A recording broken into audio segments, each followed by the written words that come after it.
দেশের বিদ্যুৎ খাতে যেটুকু অগ্রগতি হয়েছে তার অনেকটাই করে গেছেন সাবেক প্রধানমন্ত্রী শেখ হাসিনা। ২০০১ থেকে ২০০৬ পর্যন্ত বিদ্যুৎ খাতের অনিয়ম নিয়ে যে সমালোচনা তৈরি হয়েছিল, শেখ হাসিনার আমলে সে পরিস্থিতি ছিল তার উল্টো। ঘরে ঘরে বিদ্যুৎ পৌঁছে দিতে শেখ হাসিনার সরকার নানাবিধ কাজ করেছে। অর্থের হিসেবে দেশের সর্ববৃহৎ প্রকল্প রূপপুর পারমাণবিক বিদ্যুৎ কেন্দ্র। ২০১৬ সালে ১,১৩,০৯৩ কোটি টাকা প্রাথমিক ব্যয়ে এই প্রকল্পের নির্মাণ কাজ শুরু হয়।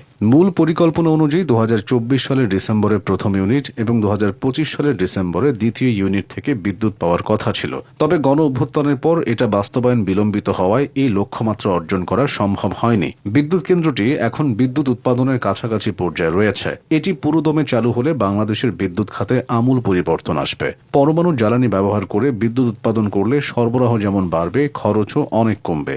এই প্রকল্পটিও শেখ হাসিনার কারণে বাস্তবায়িত হয়েছে। আওয়ামী লীগ ১৯৯৬ সালে যখন সরকার গঠন করে, সে সময় বিদ্যুৎ পরিস্থিতি ছিল অত্যন্ত নাজুক। লোডশেডিং ছিল নিয়মিত ঘটনা। সে অবস্থার পরিবর্তনে শেখ হাসিনার সরকার বিদ্যুৎ খাত সংস্কার কর্মসূচির আওতায় বিদ্যুৎ উৎপাদনে বেসরকারি বিনিয়োগ সহ বিদ্যুৎ খাতের কাঠামোগত সংস্কার করে। এতে উৎপাদন, সঞ্চালন ও বিতরণ খাতকে আলাদা করে সংস্থা ও কোম্পানি গঠন করা হয়। বিদ্যুৎ খাতের মতো জ্বালানি খাতেও কাঠামোগত সংস্কার করে নানাবিধ সংস্থা ও কোম্পানি গঠন করা হয়। ১৯৯৬ থেকে ২০০১ এই সময়ে শেখ হাসিনার নেতৃত্বে দেশে অনেক পরিবর্তন হয়। বিদ্যুৎ খাতের স্বচ্ছতা ও জবাবদিহিতা আনার লক্ষ্যে সঞ্চালন খাতকে উৎপাদন ও বিতরণ খাত থেকে পৃথককরণের জন্য কোম্পানি আইনের আওতায় ১৯৯৬ সালে power grid company of Bangladesh limited গঠন করা হয়। ওই সময়ে বিদ্যুৎ উৎপাদন ১,৬০০ থেকে ৪,৩০০ মেগাওয়াটে উন্নীত হয়। ১৯৯৬ সালে শেখ হাসিনার নেতৃত্বাধীন সরকার দায়িত্ব গ্রহণ করে আইপিপি নীতি গ্রহণ করে। তখন শেখ হাসিনা দ্রুত বিদ্যুৎ উৎপাদনের জন্য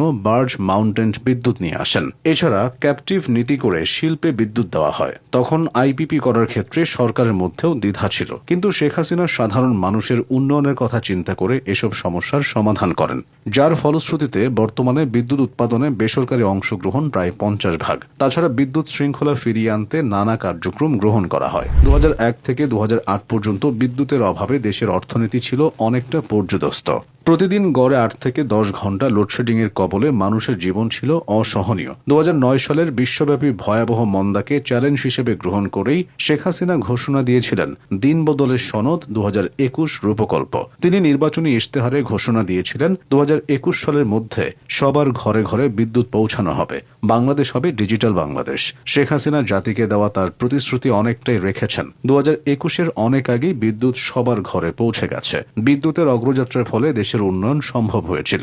সমস্ত কিছু বিবেচনায় নিলে শেখ হাসিনার নেতৃত্বাধীন সরকার ২০১৯ সালে দায়িত্ব গ্রহণের পর বিদ্যুৎ